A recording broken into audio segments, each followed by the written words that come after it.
Imagine this. Move-in day.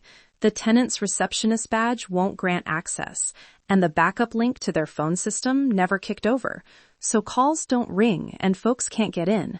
The crew is on the phone, the tenant is waiting, and the handover meeting becomes a firefight. Built to last, wired with intention, secured for the real world. That line matters because these are the things that quietly break operations before anyone notices. From an operational standpoint, that exact scenario has happened to me. Tenants feel this immediately. It's never the exotic failure. It's a stale credential or a misrouted failover. Those small things cost time and confidence more than they cost money to fix if you catch them early. Today, we're going to walk through 10 rapid smoke tests you can run in a 30-60-minute sprint during closeout or right before move-ins. This episode stays operational. No deep vendor configs, no legal advice. Michael, thanks for joining. Quick intro for listeners? Thanks, Alex. I'm Michael Harrington. I run property and operations across several commercial portfolios. I focus on resilience, tenant continuity, and pragmatic checks that stop day one failures. I try to always ask, what breaks if this goes down? That question drives these smoke tests. Before we dive in, if you want the checklist we describe, visit the Built, Wired, and Secured Resource Hub to download the 10 Smoke Tests PDF. We'll mention it again at the end. Okay, let's get into it. We'll split the 10 tests into 3 groups. First group, power failover, credential enroll and revoke check, monitoring alert sanity, and a quick time sync spot check. Michael, walk us through the power failover smoke. Power failover smoke is a 2-minute check with big upside. The simplest pass-fail, remove mains power to the targeted system or flip the breaker per your documented procedure and confirm the backup source, generator transfer or UPS, supports the critical loads. Pass looks like systems staying on, labeled circuits powered, and no unexpected equipment shedding.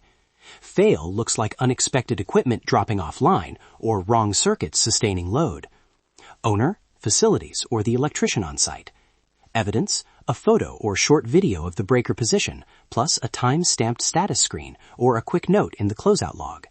So minimal artifacts, photo, timestamp, a single screenshot, not a whole report. That keeps this sprint light. Next, credential enroll plus revoke. What should teams do? Do a live enroll and a revoke with the tenant's sample badge or a temporary account. Enroll one new badge, confirm access to the expected doors or systems, then revoke it and confirm it no longer works. Pass means enroll and revoke happen cleanly, and logs show both events. Fail is asymmetric behavior. Badge enrolls but revoke doesn't, or the wrong doors respond. Owner, access control operator, or IT depending on split responsibilities. Evidence, a brief log export or screenshot showing the enroll and revoke events, plus a note of which doors were tested. Nice. Third check in this group, monitoring alert sanity. We see monitoring setup, but misconfigured alerts more than you'd expect. What's the smoke test here? Trigger a known low-risk alert. Flip a test sensor, or intentionally mute a non-critical threshold, and verify alert delivery channels. Email, SMS, ticketing webhook. Pass means the alert shows up where it's supposed to, and the right on-call person is notified. Fail is alerts either not firing or firing to the wrong distribution list. Owner, monitoring admin, or the MSP. Evidence, a screenshot of the alert ticket, or an exported alert log, and confirmation of who received it. And time alignment, sometimes clocks are off, and that's a silent failure that wrecks logs. What's a quick spot check?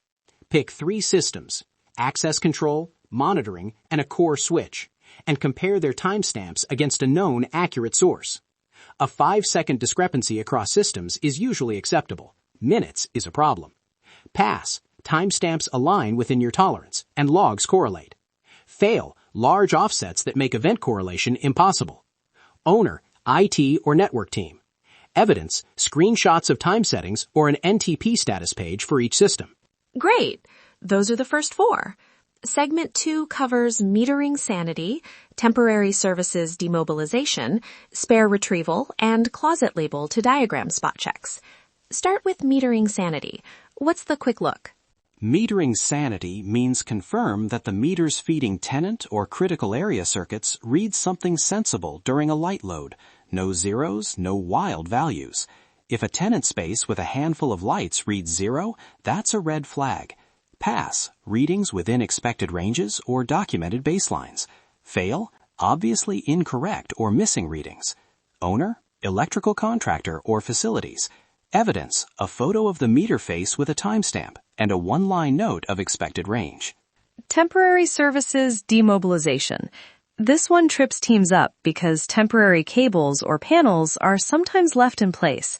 What's your 3-step check? Walk the site perimeter of the tenant space and the service entrance. 1. Identify temporary power or comms feeds. 2. Confirm they're scheduled for removal. 3. Demobilize a single harmless temporary feed where safe to do so and verify systems stay up on permanent feeds. Pass. Temporary feeds removed or scheduled. Demobilization leaves systems healthy. Fail. Systems lose power or connectivity when temporary is removed. Owner, GC coordinating with trades. Evidence, photo of removed feed and a sign-off note in the closeout log. Spare retrieval. Sounds mundane, but it's crucial when something fails. What do you expect teams to do in a smoke test sprint? Confirm physical spares are stored where O&M expects them and that the label on the spare matches the equipment ID on the diagram. Do a quick pick and replace simulation conceptually. If this fails, can I get a replacement within the SLA? Pass, spare located, labeled, and accessible. Fail, spare missing or locked in a place that requires extra approvals. Owner, facilities, or inventory manager. Evidence, photo of spare location and a short inventory line in the closeout notes. Closet label to diagram spot check. So many teams assume the drawing matches reality. How do you do a fast spot check? Pick one network or mechanical closet. Confirm the label on the door matches the diagram and verify the 3 highest impact items in that closet against the diagram: main breaker, core switch, and comms backhaul. Pass, labels and diagram match for those items. Fail, mismatch that would slow troubleshooting. Owner, commissioning agent or facilities tech. Evidence, photo of the closet door label and a time-stamped snapshot of the diagram entry. That brings us to the last group: fallback communications bootstrap, tenant signal intake trial, and finally, how to batch these into a 30-60-minute sprint with an ownership matrix. Michael, fallback communications. What's the simplest verification? Confirm a known backup comms path, cellular hotspot, secondary PSTN number, or a pre-approved messaging channel actually works end-to-end. Have someone call or send a text through the fallback channel and confirm receipt by the duty contact. Pass, fallback channel delivers and an escalation procedure is clear. Fail, fallback not reachable or nobody knows how to use it. Owner, operations lead. Evidence, a one-line confirmation in the log and the contact method recorded. Tenant signal intake. This is about ensuring tenants can report problems and be heard. What's the smoke test? Run a tenant report test.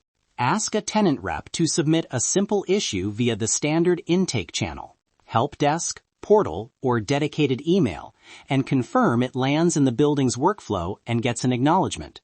Pass, ticket created, acknowledgement sent, and owner assigned. Fail, submission disappears or gets no response.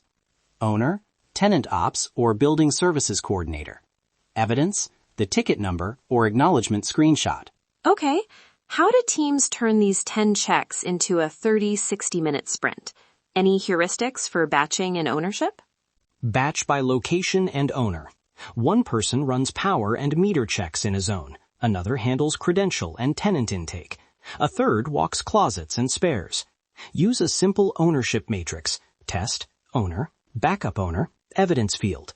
Schedule a single coordinated 30-minute window just before move-in or closeout meeting.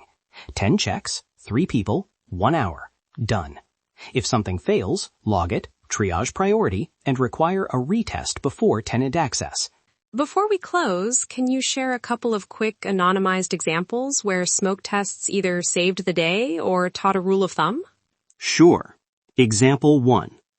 At one site, a quick credential enroll/revoke found that revokes weren't propagating to the door controller because a scheduled sync job had never been enabled.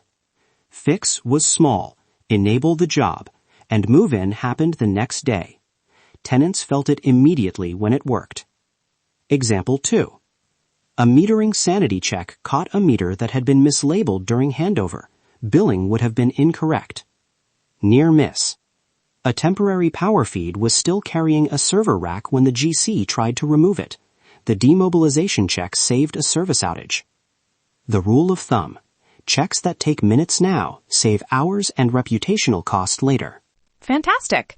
To wrap up, 3 immediate actions listeners can take this week. Run a 30-minute sprint using these 10 checks. Record at least 2 evidence artifacts per failed or passed test.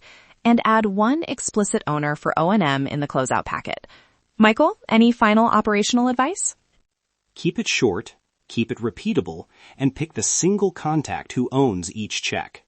And remember, that's fine until it fails, so verify before you hand it over. If you want the downloadable 10 smoke tests checklist to run this sprint, visit the Built, Wired, and Secured Resource Hub. There's a printable runbook and an ownership matrix you can adapt. Thanks for listening, Michael. And thanks, everyone. Built to last, wired with intention, secured for the real world.